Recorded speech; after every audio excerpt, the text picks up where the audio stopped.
பொதுவா நம்ம என்ன நினைச்சுக்கிட்டு இருக்கிறோம், நம்முடைய வாழ்க்கை கருவறையில் தோன்றி கல்லறையில் முடியுதுன்னு நம்ம நினைச்சுக்கிட்டு இருக்கிறோம். கிடையவே கிடையாதுங்க. அந்த கருவறைக்கும் கல்லறைக்கும் இடைப்பட்ட காலத்தில் உள்ள வகுப்பறைகள் தான் ஒவ்வொருவருடைய வரலாறுகளையும் தீர்மானம் செய்கிறதுங்கிறத பெற்றோர்களும் தெரிஞ்சுக்கணும், பிள்ளைகளும் தெரிஞ்சுக்கணும், ஆசிரிய பெருமக்களும் தெரிஞ்சுக்கணும். ஏன் இதை நான் ஆணித்தரமா சொல்றேன்னா, இதோ இப்போ உங்க முன்னால நான் நின்றுட்டு இருக்கிறேன்ல, நான் ஒரு ஏழை விவசாயிக்கு தான் மகளா பிறந்தேன். அன்னைக்கெல்லாம் பெண் பிள்ளைகள் படிப்பது அப்படிங்கிறது கொஞ்சம் கடினம். ஆண்களுடைய படிப்பு தொடரு, பெண் பிள்ளைகளுடைய படிப்பு ஒரு குறிப்பிட்ட காலத்தோட நின்னுரு. எப்ப தெரியுங்களா? அந்த பெண் பெரிய மனுஷியானா பள்ளிக்கூடம் அனுப்ப மாட்டாங்க. என்னுடைய சமுதாயத்திலேயே அப்படிதான். நான் 9வது வரும் பொழுது பெரிய மனுஷி ஆயிட்டேன். உடனே என் படிப்பை எங்க அம்மா நிறுத்தணும்னு சொல்லுது. எங்க அப்பா சொல்றாரு, அவ ஒருத்தியாவது படிக்கட்டுமாங்கிறாரு. எங்க அம்மா சொல்லுது, அவ படிச்சு என்னங்க கிழிக்க போறா, அடுத்த வீட்டுல போய் சட்டிவானதானுங்க கழுவ போறா, அவளுக்கு எதுக்குங்க படிப்பு, வேண்டாம் நிறுத்துங்கங்குது எங்க அம்மா. எங்க அப்பா சொல்றாரு, இல்லம்மா அவ ஒருத்தியாவது படிக்கட்டுமா. இதுல என்னோட 9ஆம் வகுப்பு பிரேக். நான் பள்ளிக்கூடம் போகல, 1 வருஷம் வீட்டுக்குள்ளேயே இருந்தேன். ஏன், இவங்க வீட்டுக்குள்ள பட்டிமன்றம் நடத்திட்டு இருந்தாங்க. இப்ப தெரியுதா நான் ஏன் பட்டிமன்ற பேச்சாளரா வந்தேன்னு. இதுல படிப்பு தொடருமா தொடராதான், இதுல எங்க அப்பா ஜெயிச்சிட்டாரு. இப்ப என் 9ஆம் வகுப்பு தொடருது. நான் 9ஆம் வகுப்புக்கு ரீ என்ட்ரி கொடுக்கறேன். 8ஆம் வகுப்பு பிள்ளைகள்லாம் வந்து என்னை அக்கா அக்கா அக்கான்னு கூப்பிடுறாங்க. அவமானமா இருக்குது. இந்த அவமானத்தை தாங்கிட்டு நம்ம படிக்கணுமா அப்படின்னு நான் நினைச்ச நாட்கள் உண்டு. ஆனா என் அப்பா என் கண்ணு முன்னால வந்து வந்து போனார். ஏன்னா எனக்காக பேசியவர் இல்லையா. இப்போ 9ஆம் வகுப்பு எனக்கு தொடருது. அக்டோபர் 2 காந்தி ஜெயந்தி விழா. எல்லா பள்ளி மாணவர்களுக்கும் இடையில ஒரு பேச்சு போட்டி எங்க பள்ளிக்கூடத்துல நடந்துச்சு.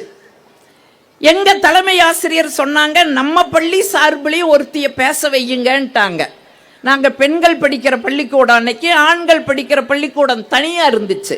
நம்ம பள்ளி சார்பிலையும் ஒருத்திய பேச வையுங்கன்ட்டாங்க. எங்க ஆசிரியர் யோசிக்கவே இல்லை, சாந்தாமணின்னு என் பேரை கொடுத்துட்டாங்க. நான் பதறி போய் சொல்றேன், டீச்சர் டீச்சர் எனக்கு பேசி பழக்கம் இல்லைங்க, ஐயோ நானெல்லாம் பேச மாட்டேனுங்க. உடனே எங்க டீச்சர் சொல்றாங்க, ஏ அங்க உட்கார்ந்துட்டு பேசுறீங்களடி, அதை இங்க வந்து பேசுடிங்கிறாங்க. அங்க உட்கார்ந்துட்டு பேசுறது ஈஸி, இங்க வந்து பேசுறது கஷ்டம். இப்ப மாறி போச்சு. இங்க நின்னுட்டு பேசுறது ஈஸி, உட்கார்ந்து கேட்கறது கஷ்டம்.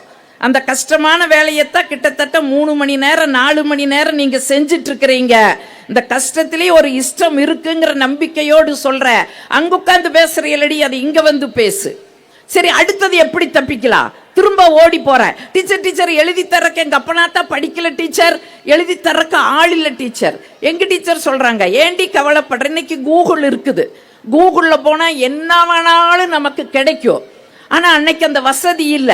எங்க டீச்சர் சொல்றாங்க, ஏண்டி கவலைப்படுற, நான் எழுதி தர்றப்போ. சரி, ஏதோ ஒரு பக்கம் எழுதி கொடுப்பாங்க, மனப்பாடம் பண்ணி பேசிடலான்னா 7 பக்கம் எழுதி தர்றாங்க. என்னோட திறமைய பார்த்துட்டு 7 பக்கம் எழுதி தர்றாங்க. நான் எப்படிப்பட்ட திறமைசாலி தெரியுமா? ஸ்கூல்லயே அவுட்ஸ்டாண்டிங் ஸ்டூடெண்ட் நான் தான். ஸ்கூல்லயே அவுட்ஸ்டாண்டிங் ஸ்டூடெண்ட் நான் தான். எப்படி தெரியுமா? மேக்ஸ் சுட்டு போட்டாலும் வராது. டீச்சர் கேட்பாங்க, மேக்ஸ் போட்டு வந்தையாடி, இல்லைங்க டீச்சர், கெட் அவுட், அவுட்டில் கொண்டு நிறுத்திடுவாங்க. இங்கிலீஷ் வானா வராது, அதனாலதான் தமிழ் படிக்கிற கோடுன. இங்கிலீஷ் சம்மரி எழுதிட்டு வந்தையாடி, இல்லைங்க டீச்சர், கெட் அவுட். ஆக அவுட்டில் நிக்கிற அவுட்ஸ்டாண்டிங் நான். ஒரு பக்கம் படிக்க முடியாமலே அங்க போய் நிக்கிறேன். 7 பக்கம் எழுதி தர்றாங்க. எங்க அப்பாட்ட ஓடி வந்து சொல்றேன், எனக்கு பயமா இருக்குதுங்கப்பா. எங்க அப்பா சொல்றாரு, கண்ணு எப்படியாவது மனப்பாடம் பண்ணி பேசிருக்கன்னு, இது மான பிரச்சனைங்கிறாரு. ஏதோ இந்தியா பாகிஸ்தான் பார்டர் பிரச்சனை மாதிரி இது மான பிரச்சனை கண்ணு, எப்படியோ பேசு. எப்படி பேசுறது? இன்னைக்கெல்லாம் மின்சாரம் பாருங்க, நீங்க எல்லாம் உட்கார்ந்து இருக்கிறதே எனக்கு தெரியல, அவ்வளவு கண்ணு கூசுது, அவ்வளவு பிரகாசம். அன்னைக்கெல்லாம் மின்சாரம் இல்லை. எங்க வீடு பனோல குடிசை வீடு, மண்ணெண்ணெய் விளக்கு, சீல துணியை தான் திரியா போட்டிருப்பாங்க, அதுக்கு கண்ணாடி கூட கிடையாது. அதுல தான் நான் 7 பக்கத்தை மனப்பாடம் பண்றேன். போட்டி நடக்கிற நாள் எல்லா பள்ளிக்கூடத்துல இருந்து ஆம்பளை பசங்க விரல் விட்டு என்ற மாதிரி 3 பெண் பிள்ளை நான் உட்பட வந்து பேசுற ஆம்பளை பசங்களை கையை அப்படி தூக்குறாங்க, காலை இப்படி தூக்குறாங்க. அவங்களோட பாடி லாங்குவேஜை பார்த்து பதறி மறுபடியும் எங்க டீச்சர் கிட்ட ஓடுறேன். டீச்சர் இப்பவாது விட்டுருங்க டீச்சர், எனக்கு பயமா இருக்கு டீச்சர். எங்க டீச்சர், ஏய் போடி போய் பேசு, பேசுறது பெருசு இல்லடி, பரிசு வாங்கிட்டு வாங்குறாங்க. இங்க பேசவே முடியல, பரிசு எப்படி வாங்குறது? அப்படி இல்லைன்னா பெரும்படிங்கிறாங்க. எவ்வளவு அடி வாங்கியிருக்கிறோம் தெரியுமா நாங்கள்லாம்? என் வயது ஒத்தவர்களுக்கெல்லாம் தெரியும். அடிப்பாங்க, வீட்டில் வந்து மூச்சே விட மாட்டோம். ஏன்? இவங்களும் போட்டு மொத்துவாங்க. வாத்தியாருக்கே நீ கோபம் பெற வச்சியான்னு இவங்களும் மொத்துவாங்க. அதனால மூச்சே விட மாட்டேன். எத்தனை அடி வாங்கி இருக்கிறோம் தெரியுமா? உடனே எங்க டீச்சர் சொல்றாங்க, போடி போய் பேசு. சாந்தாமணி பேரை கூப்பிட்டு விட்டாங்க. இந்த மாதிரி முன்னாடி வந்து இருக்கிற அந்த 750 பிள்ளைங்க முன்னால பார்த்ததே கொலை கிடுகிடுன்னு நடுங்குது. அப்படியே பல்லெல்லாம் தந்தி அடிக்குது. அப்படியே கண்ணை மூடுனேன். என்னெல்லாம் மனப்பாடம் பண்ணிட்டு வந்தனோ அதையெல்லாம் கடன்னு சொல்லிட்டு வந்த. அப்படி சொல்லிட்டு வரும் பொழுது இப்படியெல்லாம் நமக்காக அரும் பாடுபட்டு சுதந்திரத்தை வாங்கி கொடுத்த காந்தியடிகளை கோட்சோ என்பவன் சுட்டு கொன்றான்னு சொன்ன. படக்குன்னு கண்ணை முழிச்சுட்ட. அந்த கார்னர்லயே எங்க டீச்சர் பெரம்போடு நிக்கிறாங்க. பார்த்தது சப்த நாடியும் நின்று போச்சு. காத்துதான் வந்தது, பேச்சு வரல. என்னால பேச முடியல. என்ன செய்யறதுன்னு தெரியாம மேடையிலேயே அழுன்னு அழுக ஆரம்பிச்சுட்டேன். உடனே அந்த நடுவர்கள் முடிவு பண்ணாங்க, வாமா வந்து உட்காரு. உட்கார்ந்துட்டேன். முடிவு செஞ்சுட்டேன். பரிசு இல்ல, ஆனா பெரம்படியிலிருந்து தப்ப முடியாது. அன்னைக்கெல்லாம் அதுக்கு நாங்க ஒரு டெக்னிக் வச்சிருப்போம். தலைக்கு மாரியாத்தாளுக்கு எண்ணெய் காப்பு எடுக்கிற மாதிரி எண்ணெய் பூசிட்டு போவோம். கையில தேய்ச்சுக்குவோம். பெரம்பு படு, ஆனா படாது. வலிக்கும், ஆனா வலிக்காது. இன்னைக்கெல்லாம் நான் கல்லூரி பேராசிரியர், கூர்ந்து பார்க்கிறேன். என் பிள்ளைக்கு தலையில ஒரு உள்ள தலையிலும் என்ன கிடையாது, ஃப்ரீ ஹேர். நான் கேட்பேன், ஏங்கன்னு இதுக்கு ஒரு கிளிப்பு மாட்டிட்டு வரலான்னா அது சொல்லுது, மேடம் நீங்க தானே லேட்டா வந்தா பின்னுவேன், நீங்க பின்னுங்க மேடம் அப்படின்னு தலையை கொடுத்துட்டு உட்கார்ந்து இருக்குது. ஒரு நூற்றாண்டுல இதையெல்லாம் நாங்க இன்னைக்கு பார்த்துக்கிட்டு இருக்கிறோம். எங்க டீச்சர் சொல்றாங்க, இப்ப வந்தாச்சு, உட்கார்ந்தாச்சு, அடி வாங்குறதுக்கு நான் தயாராயிட்டேன். பரிசு அறிவிக்கிறாங்க. 3ஆம் பரிசு ஒரு மாணவன், 2ஆம் பரிசு ஒரு மாணவன், முதல் பரிசு சாந்தாமணி. நான் தான் பரவாயில்ல, நீங்க நம்பி கை தட்டிட்டீங்க. நான் நம்பல. ஏன்? நான் தான் பேச்சையே நிறைவு செய்யலையே, எனக்கு எப்படி பரிசு கொடுத்தாங்க? அப்பத்தான் அங்க நடுவரா இருக்கிறவங்க சொல்லுவாங்க, சொல்லிதான் பரிசு கொடுப்பாங்க. இங்க வந்து பேசி அத்துணை பேரும் அழகாக பேசினார்கள், அறிவுபூர்வமாக பேசினார்கள். 1 மார்க்கு, 1/4 மார்க்கு, அரை மார்க்கில் தான் வித்தியாசத்துல தான் தோல்வி அடைஞ்சீங்க, கவலைப்படாதீங்க, அடுத்த முறை முயற்சி செய்யுங்கள் அப்படின்னு எல்லாம் சொல்லுவாங்க. அப்படி சொல்லிட்டு அவங்க சொன்னாங்க பாருங்க, சாந்தாமணி பேச்ச நிறைவு செய்யல, சாந்தாமணிக்கு நாங்க பரிசு கொடுத்தோம். ஏன் கொடுத்தோம் தெரியுமா? எதனால கொடுத்தோம் தெரியுமா? இங்கு வந்து பேசிய அத்துணை பேரும் அறிவுபூர்வமாக பேசினார்கள். சாந்தாமணி மட்டும்தான் உணர்ச்சி பூர்வமாக பேசினார்கள். காந்தியடிகளை கோட்சோ என்பவன் சுட்டு கொன்றான் என்று சொல்லும் பொழுது தாங்க முடியாமல் தேம்பி அழுதார்கள். நான் அதுக்கு அழுத, அடுத்த வார்த்தை வரலேன்னு அழுத. அவங்க என்னமோ நான் காந்தியடிகளை சுட்டதனால தாங்க முடியாம அழுதன்னு நினைச்சு பரிசை கொடுத்தாங்க. இதுவல்ல செய்தி. எங்க ஆசிரியர்கள் சொன்னாங்க பாருங்க, ஏய் இந்த பரிசு உனக்கு எப்படி வந்ததோ அதை பத்தி எல்லாம் நீ பெருமைப்பட்டு இருக்காதுடி, உனக்குள்ள ஒரு திறமை இருக்குதுடி, உனக்குள்ள ஒரு மேடை ஆளுமை இருக்குது, எதிர்காலத்தில் இதை நீ சிறப்பா பயன்படுத்தினேன்னு சொன்னா சிறந்த பேச்சாளரா வருவேன்னு சொல்லி அன்னைக்கு ஆசிரியர்கள் போட்ட பிச்சைதான் இன்று 3000 மேடைகளை கடந்து நான் பயணப்பட்டு கொண்டு இருக்கிறேன் என்று சொன்னால் நம்புங்க. ஆசிரியர்களை நம்பி ஒப்படையுங்க. ஆசிரியர்களுக்கு மட்டும்தான் தெரியும் ஒரு பிள்ளைக்குள்ள என்ன ஆற்றல் இருக்குதுங்கிறதே ஆசிரியருக்கு மட்டும்தான் தெரியும். நீங்க பெற்றோர்கள் செய்ய வேண்டியதெல்லாம் ஒரே ஒரு இதுதான். தயவு செய்து நான் சொல்றேன், உங்க பிள்ளைகளை நீங்க ஊக்கப்படுத்துங்க, உற்சாகப்படுத்துங்க, நேர்மறை எண்ணங்களை விதையுங்க உங்க பிள்ளைகளுக்குள்ள. இங்க ஒண்ணு இல்ல, கல்கத்தாவில் குதிரை வண்டியில ஒரு பையன் போவான். அந்த குதிரை வண்டிக்காரர் சாட்டையை வச்சு அந்த சக்கரத்துல டட்டுன்னு அடிப்பாரு. அந்த குழந்தைக்கு ரொம்ப பிடிக்கும். ஒரு நாள் வகுப்பறையில் ஆசிரியர் கேட்கிறாங்க, நீ என்னவா வரணும்னு நினைக்கிறீங்கன்னு ஒவ்வொருத்தரையும் கேட்கும்போது ஒவ்வொருத்தர் டாக்டர், என்ஜினியர், அது இதுங்கிறாங்க. இந்த குதிரை வண்டியில வர்ற பையன் மட்டும் சொல்லுது, நான் குதிரை வண்டிக்காரனா வரணும்னு. உடனே ஆசிரியர் சொல்றாங்க, குதிரை வண்டிக்காரனா வர்றக்கு படிக்க வேண்டிய அவசியம் இல்லையப்பா, நீ வீட்டுல போய் அம்மா கிட்ட கேட்டுட்டு நாளைக்கு வந்து என்கிட்ட சொல்லுங்கிறாங்க. அந்த பையன் சோகமா வீட்டுக்கு வருது. அம்மா கேட்கறாங்க, ஏப்பா சோகமா வர்றேன்? அம்மா இன்னைக்கு வகுப்புல ஆசிரியர் இப்படி கேட்டாங்கம்மா, நான் இந்த மாதிரி பதில் சொன்னேனம்மா, தப்பாமா, நான் குதிரைக்கு வண்டிக்காரனா வரணும்னு சொன்னது தப்பாமான்னு அந்த பையன் கேட்டா. உடனே அம்மா சொன்னாங்க, தப்பே கிடையாது கண்ணு, நீ குதிரை வண்டிக்காரனா வரணும், அவ்வளவுதானே, வா, நான் சொல்ற குதிரை வண்டிக்காரனா நீ வருவையான்னு கேட்டாங்க. அந்த பையன் ஓன்னு சொன்னா. கையை பிடிச்சு கூப்பிட்டு வந்து அந்த அம்மா ஒரு படத்தை காமிச்சாங்க. அப்படியே அர்ஜுனன் காண்டீபம் ஏந்தி நிற்க கண்ண பரமாத்மா தேரோட்டுவது போல் உள்ள அந்த படத்தை காமிச்சு, இந்த மாதிரி தேரோட்டியா நீ வருவியா அப்படின்னு அந்த அம்மா கேட்டாங்க. அந்த பையன் சொன்னா, ஓ வருவேன்னு சொன்னா. அப்படி சொன்ன பையன்தான் பிற்காலத்திலே நம்முடைய இந்து மதத்தை உலகம் முழுவதும் கொண்டு சேர்த்த சுவாமி விவேகானந்தர் என்று சொன்னால், பிள்ளைகளுக்கு நேர்மறை எண்ணங்களை விதையுங்கள், தயவு செய்து அடுத்த பிள்ளைகளோடு ஒப்பிடாதீர்கள். நான் பெற்றோர்களுக்கு மன்றாடி கேட்டுக்கிறேன், அடுத்த பிள்ளைகளோடு ஒப்பிடாதீர்கள். நான் ஒன்னு கேட்கிறேன், பெற்றோர்கள் வந்திருக்கிறீங்க, ஏங்க என்னைய எங்க கணவர் இன்னொரு பெண்ணோடு ஒப்பிட்டு ஏதாச்சும் சொன்னா எனக்கு கோபம் வருமா வராதா? இல்ல, ஏன் கணவரை இன்னொரு ஆணோடு ஒப்பிட்டாங்க பாருங்க, எவ்வளவு சம்பாதிக்கிற, எப்படி இருக்கிற அப்படின்னு நான் ஒப்பிட்டு சொன்னா ஏன் இதுக்கு கோபம் வருமா வராதா? இப்போ நம்ம வீட்டு பெண்ணை இன்னொரு பெண்ணோடு ஒப்பிடுறதோ அல்லது இன்னொரு ஆணை இன்னொரு ஆணையுடன் ஒப்பிடும் போது கோபம் வருமா வராதா? விபரீதம் வருங்க.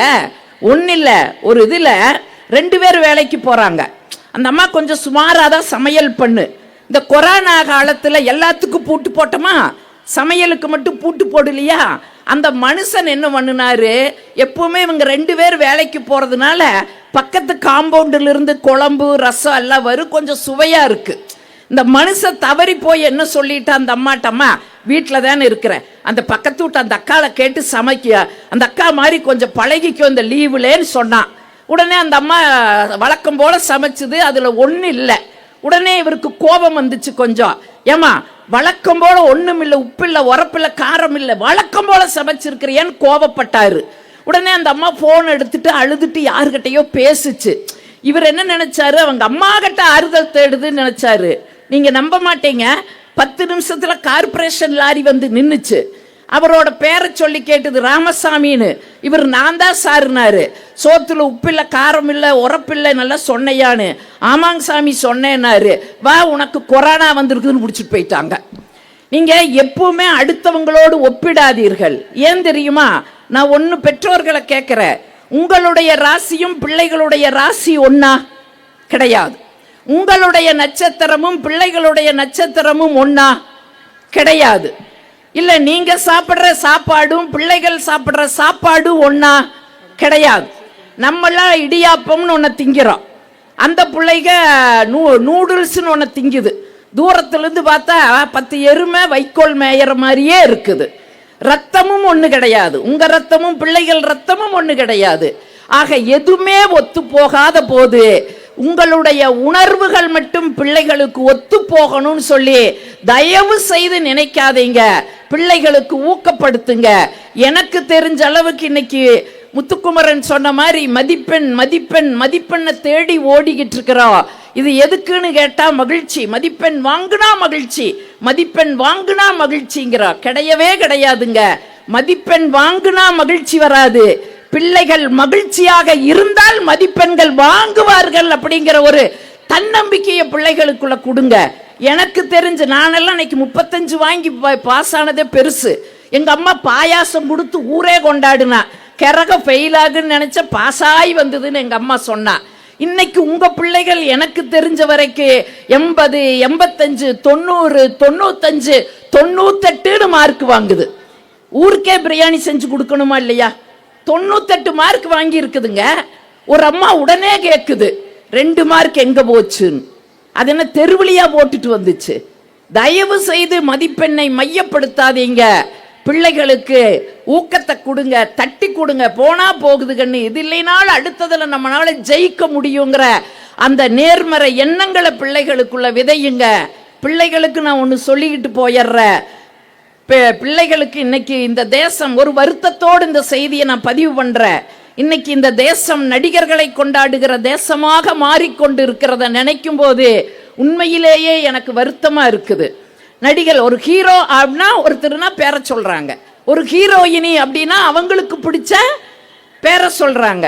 எனக்கு தெரிஞ்சு அசல் ஹீரோ அசல் ஹீரோயினி அம்மா அப்பான்னு எந்த பிள்ளைகளும் இது வரைக்கும் சொல்லல, எந்த பிள்ளைகளும் சொல்லல. தயவு செய்து இந்த ஸ்ரீ ராமச்சந்திரா பள்ளியில படிக்கக்கூடிய குழந்தைகளாவது இனிமேல் உங்களுடைய ஹீரோ யாருன்னு சொன்னா என்னுடைய அப்பான்னு சொல்லுங்க, என்னுடைய ஹீரோயினி யாருன்னா அம்மான்னு சொல்லுங்க. ஏன் தெரியுமா? பிள்ளைகளுக்கு அப்பாவோட அருமை நிறைய தெரியறது இல்ல. முத்துக்குமரன் கோடிட்டு காமிச்சிட்டு போனாரு. இங்க ஒண்ணு இல்லைங்க, அப்பா அழுது யாராச்சும் பார்த்துருக்கீங்களா? அம்மா அழுதுரு, ஏதாச்சும் சிக்கல்னா அம்மா நாசமா போனவனே நாசமா போனவளே உனக்காக கஷ்டப்பட்டு அத்தனைய அடமானம் வச்சு அப்படி பண்ணி இப்படி பண்ணின்னு அழுது மூக்க சிந்தி எனக்கு குழம்பு வேற கொஞ்சம் ருசியா இருந்து அது ஆர்ப்பாட்டம் பண்ணிரு. ஆனா அப்பா ஒரு பொழுதும் அழுக மாட்டார். ஏன்? அழுகிறதுக்கு அவர்கிட்ட எந்த கஷ்டம் இல்லையா? வாழ்நாள் முழுவதும் அப்பா சந்தோஷமா இருக்கிறாரா? அவருக்கு அழுகைக்கான காரணங்களே இல்லையானா? கிடையவே கிடையாது. ஒரு பொழுது அப்பா அழமாட்டார். ஏன் தெரியுமா? தன்னோட கண்ணுல கண்ணீர் வந்துச்சுன்னா குடும்பத்தில் இருக்கிறவங்களோட கண்களில் ரத்த கண்ணீர் வரும்னு சொல்லியே எந்த அப்பாவும் அழமாட்டாரு, எந்த அப்பாவும் அழமாட்டாரு. நல்ல பிள்ளைகள் அப்பாவுக்கு ஒரு கைதட்டு கொடுங்க. எங்க அப்பா தான் ஹீரோன்னு சொல்ற பிள்ளைகள் நல்ல ஒரு கைதட்ட கொடுங்க. இன்னும் நிறைய வீடுகளை நீங்க இன்னையிலிருந்து வாட்ச் பண்ணுங்க. அப்பா கூலி வேலை செய்வாரு, இல்ல ஏதாச்சும் கம்பெனியில வேலை செய்வாரு, சனிக்கிழமையான கூலிய வாங்குவாரு. இந்த பிள்ளைக்கு அது பிடிக்கும், அந்த பிள்ளைக்கு அது பிடிக்கும், கொஞ்சம் கொஞ்சமா பொட்டலத்தை கட்டிட்டு வந்து பிள்ளைங்க தூங்கிட்டு இருக்கு. தூங்கிட்டு இருக்கிற குழந்தைகளை எழுப்பி சாப்பிடு சாப்பிடுன்னு கையில கொடுத்து சாப்பிட வைப்பாரு. சாப்பிட்டு அந்த குழந்தைங்க அந்த இடத்துலயே தூங்கு. அப்படியே அப்பா அந்த குழந்தைங்க முகத்தை பார்த்து தலையில ஒரு கையை வச்சு தடவி விடுவார். பாருங்க, உலகத்திலே எந்த ராணுவமும் தராத பாதுகாப்பை அந்த தந்தையினுடைய கரங்கள் தான் ஒவ்வொரு பிள்ளைகளுக்கும் தருகிறது என்று சொன்னால், அதனால் தான் நான் முத்துக்குமார்ங்கிற ஒரு கவிஞன் எழுதுனா சாமி தெரியலேன்னு சொன்னேன். எங்க அப்பா என்னை தோல்ல வச்சுட்டு காமிச்சாரு. எனக்கு அப்புறம்தான் தெரிஞ்சது ஒரு சாமியோட தோல்ல உட்கார்ந்துட்டு தான் நான் சாமியவே பார்த்திருக்கிறேன்னு முத்துக்குமார் எழுதினார்னா கொண்டாட வேண்டிய ஹீரோ இனி நடிகர்கள் கிடையாது, உன்னுடைய அப்பாங்கிறது இந்த நாள்ல எழுதி வச்சுக்கோ. அம்மாவை ஒதுக்க முடியுமா? நம்ம ஒவ்வொருவருடைய மகிழ்ச்சிக்கும் பின்னாலேயும் அம்மாவோட வழி இருக்குது. நம்ம ஒரு நாளாவது தெரிஞ்சிருக்கிறோமா? பிறந்த நாள் வருது, கொண்டாடுறோம், புது துணி என்ன கேட்கிறோமோ அதை எல்லாம் அப்பா அம்மா வாங்கி கொடுக்கறாங்க. பள்ளிக்கூடத்திலையும் நாங்க திட்டமாட்டோம். ஏன்? இன்னைக்கு உனக்கு பிறந்த நாள், நாளைக்கு வச்சு செய்யற அப்படின்னு திட்டமாட்டாங்க. அன்னைக்கு மகிழ்ச்சியா இருப்போம். அந்த மகிழ்ச்சியா இருக்கிறதுக்கு பின்னால ஒருவருடைய வழி இருக்குதுன்னு யாராச்சும் உணர்ந்து இருக்கிறீங்களா? ஒண்ணு இல்ல. அறிவியல் படிக்கிற பிள்ளைகளுக்கு தெரியும். இந்த கரண்டை அளக்கிறதுக்கு என்ன பெயர் வச்சிருக்கிறோம் தெரியுமா? வாட்ஸ்ங்கிற பெயர்ல அளக்கிறோம். இந்த பூகம்பம் இது மாதிரி எல்லாம் வந்தா ரிக்டர்ங்கிற பேர்ல அளக்கிறோம். சத்தங்களுக்கு டெசிபல்னு பேர் வச்சிருக்கிறோம். அதே மாதிரி மனித உடம்புக்கு வருகிற வலிக்கு டெல் அப்படின்னு பேர் வச்சிருக்கிறோம். சாதாரணமா ஒரு மனிதனுடைய உடம்புக்கு 47 டெல் வலியை தாங்கக்கூடிய ஆற்றல் இருக்குது. அதுக்கு மேல வந்தா செத்துருவோம். ஆனா ஒரு தாய் பிரசவத்தின் போது 57 டெல் வலியை தாங்கித்தான் ஒரு குழந்தையை இந்த மண்ணிலே பிரசவிக்கிறாள் என்றால் கிட்டத்தட்ட 20 எலும்புகளை உடைத்தால் என்ன வலியோ அந்த வலியை தாங்கித்தான் ஒரு தாய் பிரசவிக்கிறாள் என்று சொன்னால், அன்பு பிள்ளைகளே, அன்பு பிள்ளைகளே, நாம் கொண்டாட வேண்டிய ஹீரோ ஹீரோயினி உங்களுடைய அப்பா அம்மா. அவங்களுக்கு நீங்க இந்த நல்ல நாள்ல ஒரு கிஃப்ட் கொடுக்கலாம். என்ன கிஃப்ட் கொடுக்கலாம்? கால நேரம் பார்க்காம கஷ்டப்படுற அப்பாவுக்கு ஒரு கடிகாரம், ஒரு வேட்டி சட்டை, ஒரு பேண்ட் ஷர்ட்டு, அம்மாவுக்கு ஒரு பட்டு புடவை. இப்ப எது வாங்கி கொடுத்தாலோ அவங்களுடைய சம்பாத்தியத்துல தான் தருவேன். அதற்கு பதிலா நீங்க நினைச்சா அவங்களுக்கு ஒரு நல்ல கிஃப்ட் கொடுக்கலாம். நல்ல பிள்ளைகள் அப்படிங்கிற பெயரை உங்களுடைய பெற்றோர்களுக்கு நீங்கள் வாங்கி தர வேண்டும் என்று சொல்லி ஒரு நல்ல தரம் மிகுந்த கல்லூரி பள்ளி நிறுவனத்திலே பிள்ளைகள் படித்துக் கொண்டிருக்கிறார்கள் என்று பெற்றோர்கள் நம்பிக்கையோடு திரும்புங்க. இப்படி முடிக்கிற